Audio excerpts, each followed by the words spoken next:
On va utiliser un modèle simplifié, celui que tout le monde utilise parce qu'il fonctionne bien. D'accord ? On prend un tube en U, donc c'est un tube en verre, d'accord, en forme de U, dans lequel j'ai mis un liquide qui peut circuler donc, dans mon tube en U. Naturellement, vous savez ce qui va se passer si je laisse le système en l'état. Les deux niveaux de chaque côté du U vont être exactement à la même hauteur. D'accord ? C'est normal, vous savez, c'est le principe des vases communicants. C'est comme ça qu'on l'appelle en général. C'est tout simplement un équilibre des pressions, dans les faits. Si maintenant, dans mon système, d'une manière ou d'une autre, d'accord, j'introduis quelque chose qui peut couper la circulation entre les deux. Un robinet ou n'importe quoi d'autre, ça n'a pas d'importance, mais je peux couper la circulation au moins temporairement entre les deux et la rétablir. Si je mets cette fois-ci d'un côté le solvant pur, de l'autre une solution, du sirop de menthe ou n'importe quoi d'autre, on s'en fout, d'accord ? Mais on met une solution de l'autre côté. Vous savez aussi ce qui va se passer quand je vais ouvrir le robinet. On va avoir une diffusion du soluté de manière à équilibrer les concentrations, donc une égalisation des concentrations. Pourquoi ? Quand on aura fait le cours de tout à l'heure, ce sera plus clair, d'accord ? C'est tout simplement une application ici, donc je prends un tout petit peu d'avance, de ce qui s'appelle le deuxième principe de la thermodynamique que l'on va attaquer dans quelques heures. D'accord ? À savoir que la nature a tendance à harmoniser les choses parce que ça abaisse justement l'entropie du système. Mais on va voir ça tout à l'heure. Okay ? Et c'est ce qui se passe ici. En gros, on harmonise. On harmonise tout de manière à ce que tout soit à peu près égal de partout. Voilà. Donc, première tendance, égaliser les concentrations par diffusion. Et la diffusion est une application du deuxième principe de la thermodynamique. Deuxième expérience. J'ai toujours le solvant, mais le solvant pur, cette fois-ci des deux côtés, simplement, je n'en ai pas mis la même quantité. Et quand j'ouvre le robinet, vous savez très bien ce qui va se passer, eh bien, on va avoir retour à l'équilibre, la situation que j'avais tout au départ, égalisation, cette fois-ci, des pressions. Parce qu'on est bien d'accord, les hauteurs s'égalisent parce que, justement, ça équilibre les pressions. Et là encore, c'est le deuxième principe de la thermodynamique qui est en application. Ça augmente l'entropie globale du système. C'est ce qu'il faut faire. Bien. On a donc ici deux tendances. Une tendance qui pousse à l'harmonisation des concentrations, une tendance qui pousse à l'harmonisation des pressions. D'accord ? Et donc, on va combiner les deux. Je ne mets pas un robinet cette fois-ci. La séparation entre les deux sections, c'est un matériau bien particulier qu'on va appeler une membrane. Et en l'occurrence, ici, une membrane hémiperméable qui aura comme propriété, c'est purement théorique, mais comme propriété d'être totalement perméable au solvant, le solvant peut traverser, et totalement imperméable aux solutés. Solutés, tous les solutés présents. D'accord ? D'où le sens d'hémiperméable. On trouve aussi semi-perméable, c'est la même chose. Hémi à moitié. D'accord ? Bon, le côté moitié, c'est un et tous les autres, mais bon, c'est souvent comme ça qu'on partage aussi dans le monde des hommes. D'accord ? Donc, comment vont réagir ici mes deux tendances précédentes ? Pour l'instant, il est évident qu'il n'y a aucune raison qu'il y ait un quelconque problème de pression ici. Les deux trucs sont au même niveau. D'accord ? Donc, a priori, pas de problème de pression. Par contre, il est évident ici que l'on n'a pas la même concentration à droite et à gauche. La tendance à l'harmonisation des concentrations doit donc pousser les deux solutions à égaliser leur concentration. Le solvant peut traverser, pas les solutés. La seule manière, donc ici, de rapprocher les deux concentrations, c'est forcément que le solvant quitte le compartiment de gauche pour entrer dans le compartiment de droite. C'est le seul moyen de rapprocher les deux concentrations. Et on est bien d'accord qu'ici, il est totalement impossible de les égaliser, d'accord ? Puisqu'on ne pourra jamais avoir de soluté à gauche, le solvant ne peut que aller quelque part indéfiniment vers la droite. Est-ce qu'on est d'accord avec ça? Et si le solvant va vers la droite, ça veut dire qu'il y en a de moins en moins à gauche, de plus en plus à droite, donc forcément, le volume du compartiment de droite doit augmenter. Et s'il augmente, le niveau monte, vu la construction du système telle qu'elle est présentée ici. Et forcément, si ce volume augmente, c'est qu'on va faire... oui, juste, je précise, j'insiste, ça, c'est exactement ce qu'est le phénomène d'osmose. L'osmose, c'est ça, le transfert du solvant à travers la membrane semi-perméable, hémiperméable, de la plus faible concentration vers la plus forte concentration. C'est ça qu'on appelle une osmose. C'est juste ça, d'accord? Ce transfert de solvant de la faible concentration vers la forte. Ça, c'est une osmose. Donc, dès l'instant où on a ce phénomène-là, un transfert d'une faible concentration vers une forte concentration pour diluer, d'accord, on aura un phénomène dit d'osmose. Puisqu'on a le phénomène d'osmose qui se produit, donc une différence de volume, on va avoir une différence de hauteur. Si on a une différence de hauteur, bien fatalement, on a une différence de pression. Est-ce que ça va monter indéfiniment? Non, il y a deux raisons pour lesquelles ça doit forcément s'arrêter de monter. La première, elle est relativement évidente. S'il n'y a plus de solvant à gauche, ça va s'arrêter. D'accord? Donc, ce qui pourrait très bien s'arriver. Donc, il n'y a plus de solvant à gauche, ça s'arrête, point, le problème est réglé. Mettons qu'il y ait suffisamment de solvant à gauche pour que ça puisse continuer aussi longtemps qu'on veut. Est-ce que ça va monter indéfiniment? Non, il y a un moment où ça va s'arrêter. Ça va s'arrêter quand? Ben exactement au même moment que précédemment, quand j'équilibrais mes pressions. Quand les deux pressions de chaque côté de la membrane seront égales. Dès que les deux pressions sont égales, le système va atteindre un équilibre et s'arrêter. Et c'est effectivement ce qu'on observe. Mais c'est bizarre, ça. Parce qu'a priori, le P que j'avais ici, de chaque côté, c'était la pression atmosphérique, à peu de choses près. Donc cette fois-ci, d'un côté, j'ai la pression atmosphérique, plus une pression supplémentaire due à la hauteur de liquide, qui contrebalance uniquement la pression atmosphérique. Il y a donc dû se passer quelque chose. Oui, il y a quelque chose. D'un côté, j'ai le solvant pur, de l'autre côté, j'ai la solution. Donc il y a bien une différence entre les deux côtés. D'accord? Et manifestement, la différence, c'est qu'il y a un soluté. Ce soluté fait que pour balancer en termes de pression les deux côtés de la membrane, il faut ajouter une pression supplémentaire. Cette pression supplémentaire, le delta P qui est ici, vous savez la calculer, d'accord? C'est ρGH. Ρ, la masse volumique du fluide considéré. G, la constante gravitationnelle, donc celle-là vous la connaissez, 9,81, d'accord? Et puis H, la hauteur de liquide. Eh bien, cette différence de pression qui est ici, c'est ce qu'on appelle pi, je ne sais pas pourquoi il s'est affiché comme ça, hein, on s'en fout, pi, la pression osmotique.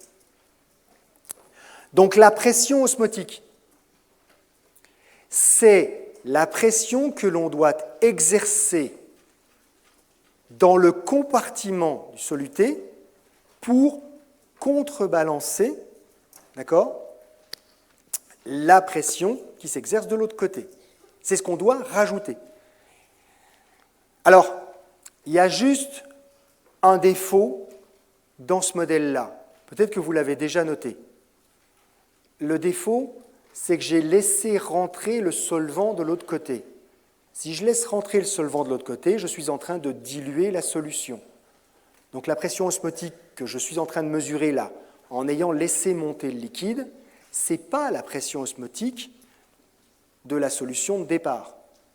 C'est la pression osmotique d'une solution déjà légèrement diluée. C'est un problème. D'accord ? Alors comment on fait pour régler ce problème-là? Mais ce n'est pas compliqué. On triche. Enfin, on ne triche pas. On trouve un autre système. Au lieu de laisser monter le liquide, on met un piston, d'accord ? Et on va mesurer la pression que l'on doit exercer sur le piston pour qu'il ne monte pas quand on fait notre système. Et donc là, on n'a pas une solution diluée, on a une solution qui reste à la bonne concentration, d'accord ? Ce n'est pas la hauteur de liquide qui va compenser la pression osmotique, c'est simplement la pression que l'on va exercer pour que justement ça ne monte pas. Et donc on a cette fois-ci une définition exacte de la pression osmotique. La pression osmotique, c'est donc la pression que l'on doit exercer sur une solution pour empêcher l'osmose de se produire à travers une membrane hémiperméable. D'accord ? Donc c'est la pression que l'on doit exercer pour empêcher l'osmose de se produire. Et cette fois-ci, on est réglo, on n'a pas eu de dilution, les choses sont parfaitement claires. Vous savez ce qu'est l'osmose, vous savez donc maintenant exactement ce qu'est la pression osmotique. La pression qu'on doit exercer.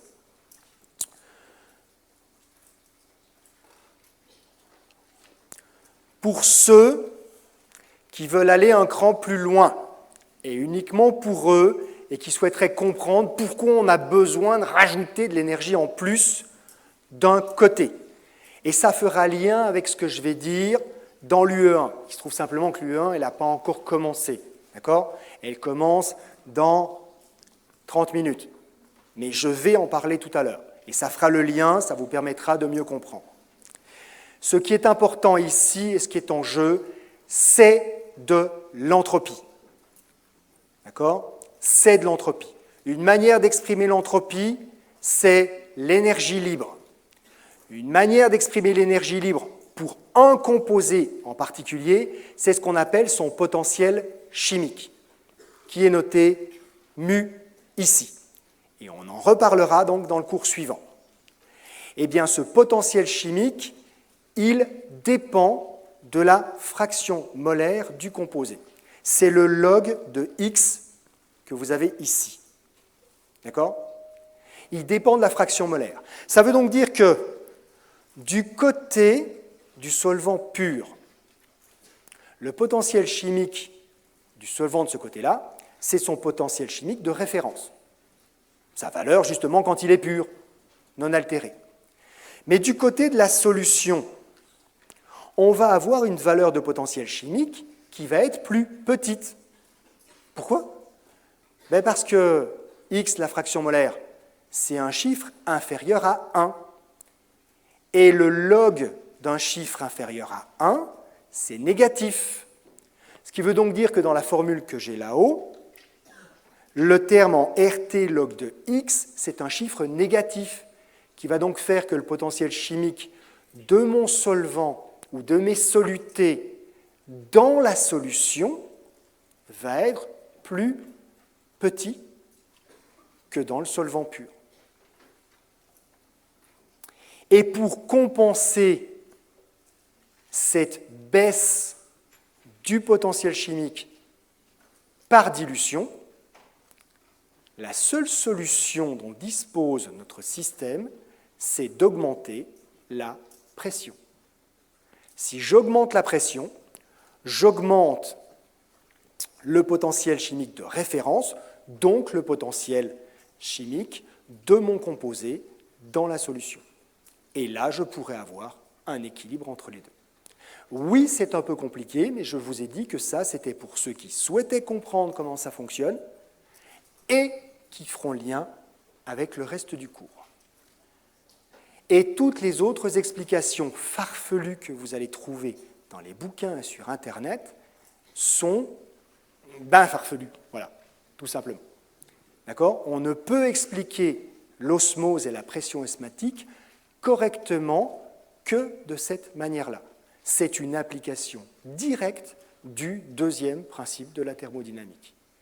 On équilibre par les pressions, par les concentrations, on équilibre les potentiels chimiques. Parce que quand on équilibre les pressions, on équilibre les potentiels chimiques. Quand on équilibre les concentrations, on équilibre les potentiels chimiques. Et quand on combine les deux en même temps, on équilibre les potentiels chimiques. Voilà. Vous verrez, avec un peu de chance, ce sera plus clair un peu plus tard. Donc, en attendant, donc là, on peut, avec un petit peu d'avance sur le cours, sur justement les potentiels chimiques, on pourrait bricoler des équations les unes après les autres pour obtenir à quoi est égale cette pression osmotique. D'accord ? Mais on ne va pas le faire, d'abord parce que sinon on a 3 heures d'avance et que ce n'est pas bon, et puis ensuite ce n'est pas vraiment nécessaire. Ce n'est pas vraiment nécessaire ici parce que finalement c'est assez logique la manière dont on doit varier cette pression en fonction de paramètres que l'on connaît déjà. D'abord, évidemment, cette pression osmotique, elle va dépendre de la concentration. Pourquoi évidemment ? Parce que quand la concentration est nulle, il n'y a pas d'effet, et que quand on a effectivement une concentration en soluté, on a un effet. Donc, ça dépend de la concentration. Voilà, c'est juste une évidence. Et on constate expérimentalement que plus la concentration en soluté est élevée, plus l'effet est important. Donc, la concentration a de l'importance. 2, ça dépend forcément de la température. Oui, ça dépend forcément de la température. C'est un peu lié à ce que je viens de dire juste avant, mais c'est surtout lié au fait que quand on augmente la température, on augmente la diffusion. Les choses bougent de plus en plus vite. D'accord ? Donc on équilibre les effets de plus en plus rapidement. Donc on doit avoir un effet lié à la température. Si c'est lié à la température et à l'agitation, on va forcément voir apparaître la loi de Boltzmann de distribution des énergies. Donc on verra apparaître ou un K ou un R, si on parle en mol. Eh bien, figurez-vous que c'est juste ça. La concentration, R, T. Juste ça, voilà. Il pourrait y avoir des exponentielles, il pourrait y avoir des logs, il pourrait y avoir des carrés. Eh bien, non. Juste ça, la formulation la plus simple que l'on peut imaginer de cette dépendance.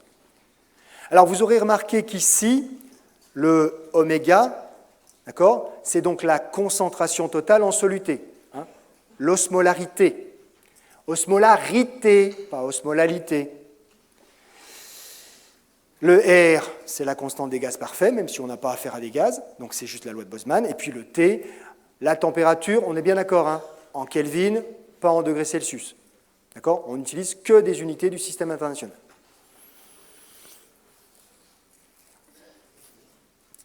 Pour qu'on la reconnaisse mieux, c'est ça la bonne formule. On n'y touche pas. D'accord ? Et pour qu'on la reconnaisse mieux, on peut aussi la bricoler un tout petit peu. On fait apparaître des choses qui la rendent plus lisible. Bon, déjà, l'osmolalité, c'est le facteur de Van 't Hoff fois une concentration en mol par litre. J'imagine ici que j'ai qu'un seul soluté. D'accord ? Une concentration, c'est un nombre de moles divisé par un volume. C'est toujours vrai, ça.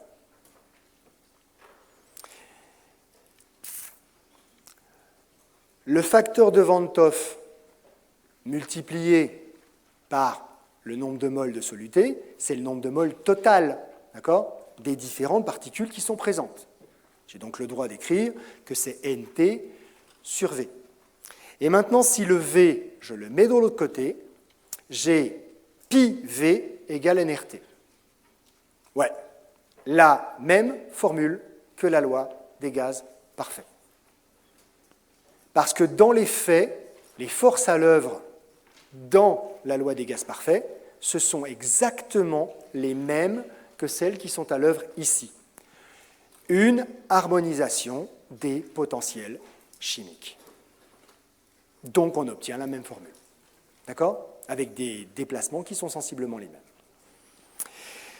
Alors, est-ce qu'il faut le retenir sous cette forme-là? Franchement, ce n'est pas très pratique de le retenir sous cette forme-là. D'accord? Dans les faits, on la trouve souvent écrite sous cette forme-là pour une raison très simple. C'est que comme ça ressemble à la loi des gaz parfaits, ça fait plus joli, mais dans les faits, c'est plus pratique d'utiliser directement des concentrations et des osmolarités. D'accord? Donc, on l'utilise plutôt sous la première forme, mais on la présente généralement sous cette dernière forme parce que ça fait plus joli de la montrer comme la loi des gaz parfaits appliquée aux solutions idéales. Voilà. Vous aurez noté un tout petit détail, mais qui a énormément d'importance et qui explique pourquoi je suis venu jusqu'à ce point-là. Dans la loi des gaz parfaits, et donc dans la loi telle qu'elle est écrite ici, pour avoir une cohérence d'unité, je dois tout mettre dans les unités du système international. Alors, pour les pressions, ce n'est pas compliqué, vous savez que c'est les pascals. Le nombre de moles, c'est un nombre de moles, c'est juste un nombre, pas de problème. R est dans les unités légales, donc des joules par mol par Kelvin, et la température en Kelvin. Et dans le système international, le volume, c'est des mètres cubes. C'est des mètres cubes? Oui, c'est des mètres cubes. Ah, mais moi, la concentration que je voulais utiliser là-haut, c'était des osmoles par litre. Les litres, ce n'est pas des mètres cubes. Donc, j'ai un problème d'incohérence si j'utilise des osmoles par litre. Oui, c'est pour ça que si vous utilisez la formule du O avec une concentration qu'on utilise en général et qui est celle que vous utiliserez et qu'on vous proposera, parce que c'est toujours celle qu'on utilise, des osmoles par litre, vous devez multiplier cette concentration par 1000 pour avoir des osmoles par mètre cube.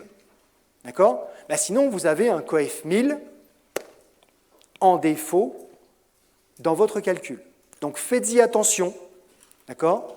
La concentration que l'on doit utiliser, elle est en mètres cubes, ou alors vous pensez simplement à multiplier par 1000 la concentration habituelle que vous avez. Mais faites-y vraiment attention, un coef 1000, c'est beaucoup. Hein, d'accord? Surtout quand on a juste à cocher une case pour la bonne réponse dans un QCM. Je dis ça, je dis rien.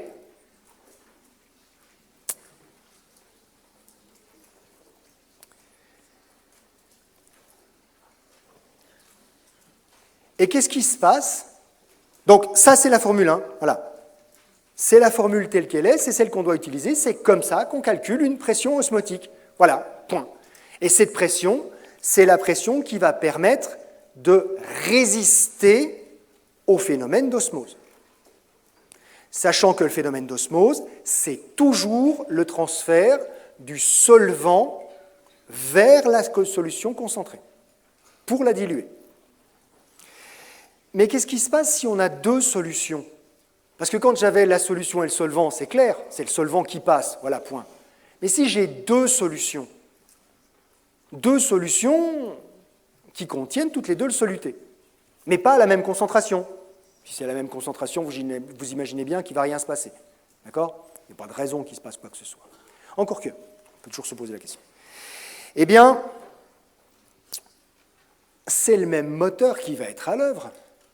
Les deux concentrations n'étant pas égales, le solvant pouvant circuler, le solvant va passer de la solution la moins concentrée vers la solution la plus concentrée.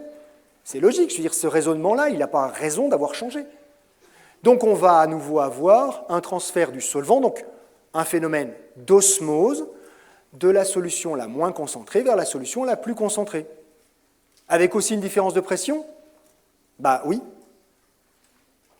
Une différence de pression qui sera tout simplement égale à la différence de pression osmotique que l'on peut calculer entre les deux solutions. Pression osmotique que l'on calculera comme étant la pression osmotique de chacune des deux solutions mise en vis-à-vis du solvant pur. Donc on pourra calculer π1, la pression osmotique de la première solution, comme si elle était en face du solvant pur. π2, la pression osmotique de la deuxième solution, comme si elle était en face du solvant pur. Et la différence de pression qui va s'exercer sur, en fin de compte, la barrière, la membrane semi-perméable, ce sera cette différence de pression osmotique. D'accord? Donc, π2 moins π1, que l'on a ici.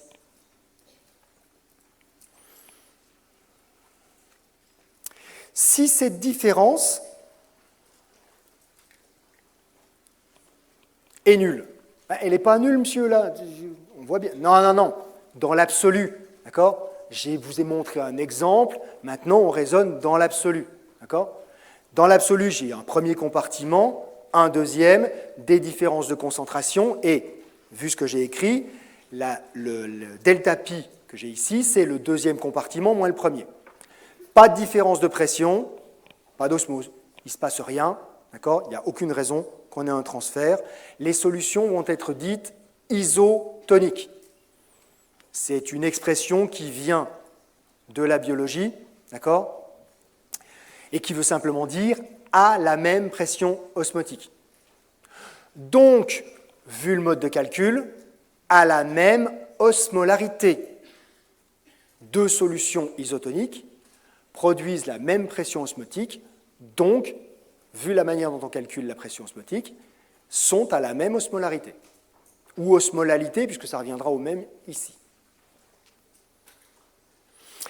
Si la différence de pression, telle que je l'ai présentée ici, est positive, ça veut dire que la solution 1, c'est le cas qui est dessiné dans mon exemple, d'accord? La solution 1 sera dite hypotonique. La solution 2 sera dite hypertonique et on aura un transfert de solvant de la solution hypotonique vers la solution hypertonique.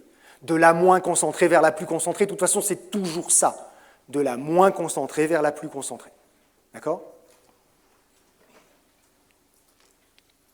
Donc le solvant ici irait de 1 vers 2.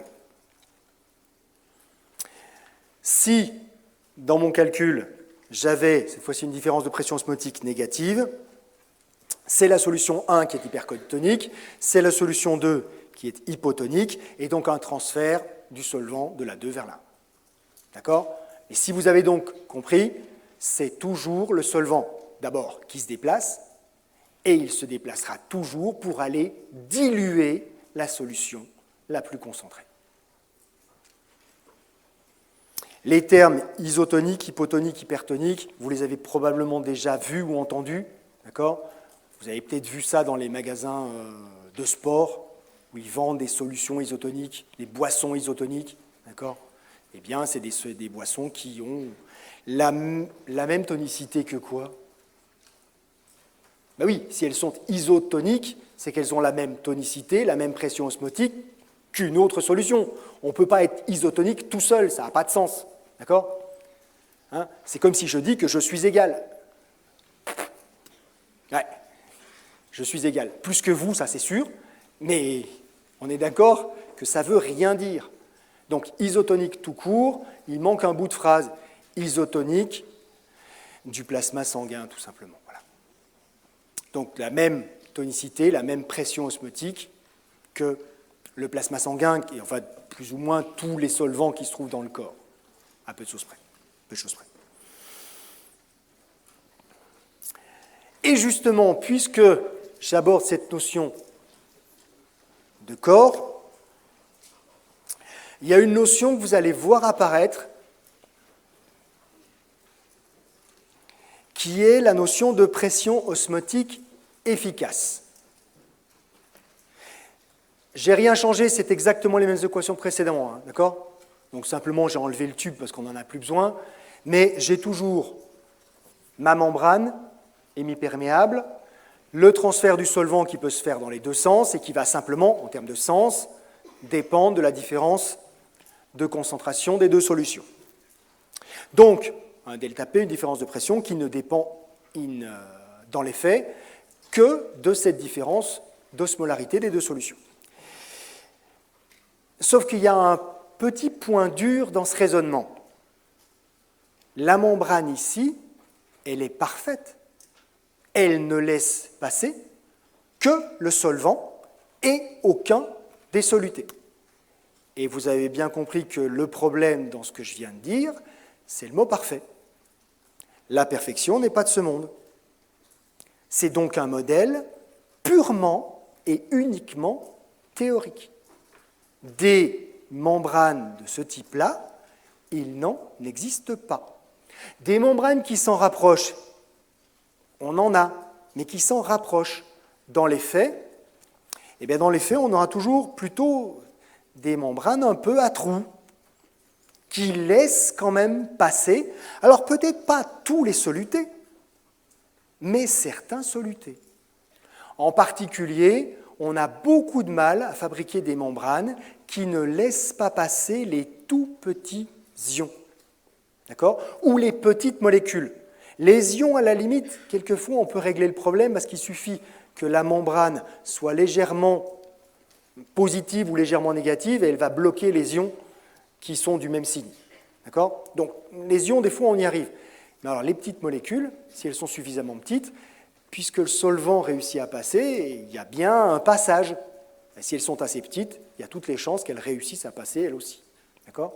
Alors, peut-être pas très rapidement, peut-être pas aussi vite que le solvant, mais elles finissent par passer. Donc, si on laisse le temps, on arrivera à équilibrer les concentrations à un moment ou à un autre. Et si on arrive à équilibrer les concentrations, c'est qu'on n'a plus de pression osmotique. Puisque le problème, c'est justement d'empêcher ce transfert. Alors, en quoi est-ce que ça change le problème ? Formellement, en strictement rien. Mais, pour des raisons historiques, il a été considéré que si ça passe à travers, on ne devrait pas le compter. En même temps, on ne le compte déjà pas, regardez. L'osmolarité du compartiment 1, en considérant que le soluté A passe plus ou moins librement à travers la membrane. Si le soluté A passe à travers la membrane, ça veut dire que du côté du compartiment 1, celui qui est de mon côté, d'accord ?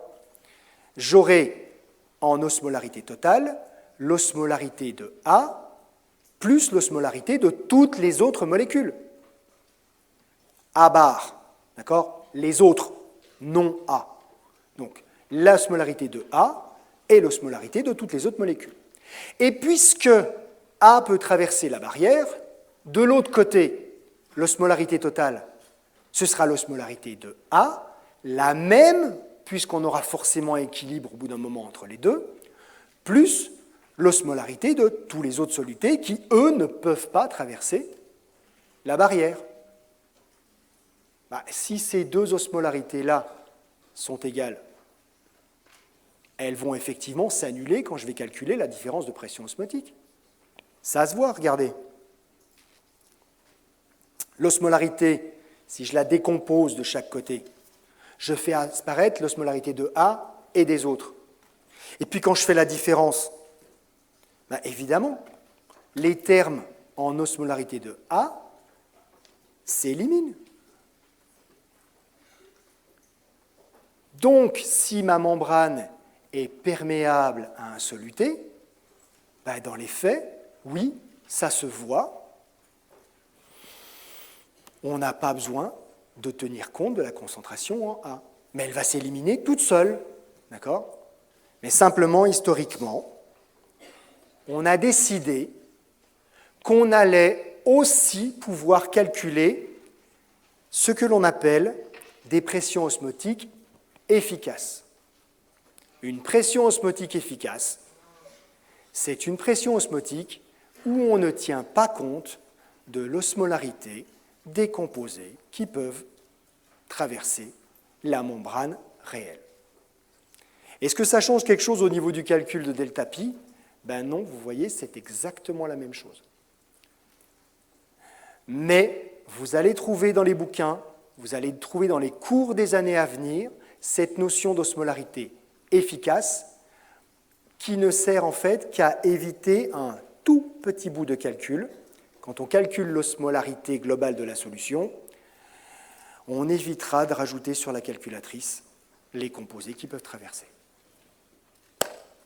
En termes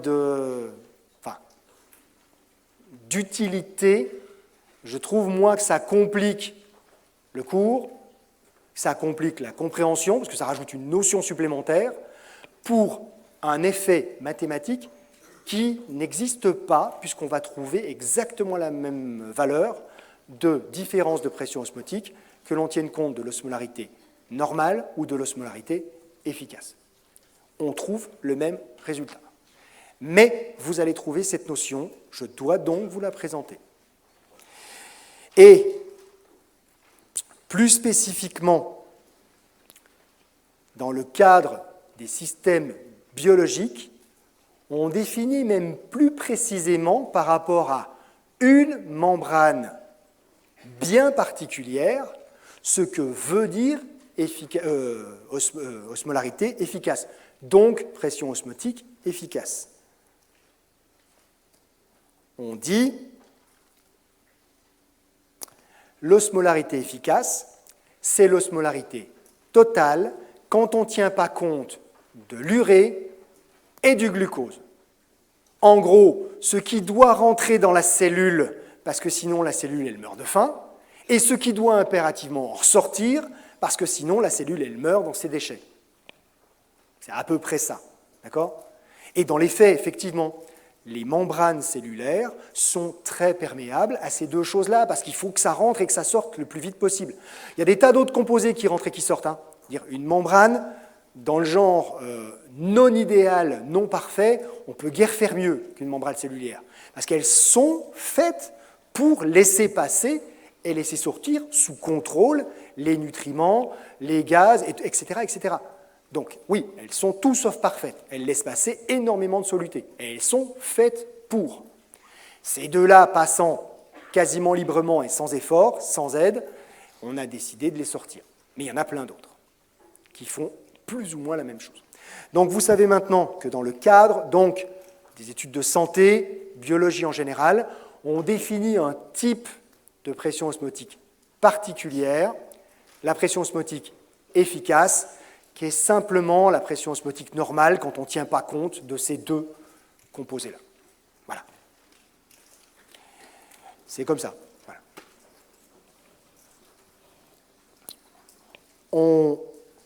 Je sais plus. Ah oui. Ah bah oui. Alors maintenant, c'est quoi le point commun ? Vous savez quoi ? Comme il est moins 10, je vous rappelle juste la question. On commence la pause, on se retrouve, parce que j'ai besoin d'une longue pause, moi ça fait déjà 2 heures que je parle tout seul et à voix haute, d'accord ? Donc on se retrouve à 5, d'accord ? On reprend le cours à 5, et ça je le laisse pour le cours de la semaine prochaine. Alors je vais juste être clair, ici et dans les autres amphis, sur la transition qui va être faite, donc là maintenant, entre les deux cours. C'est la même personne, c'est pas le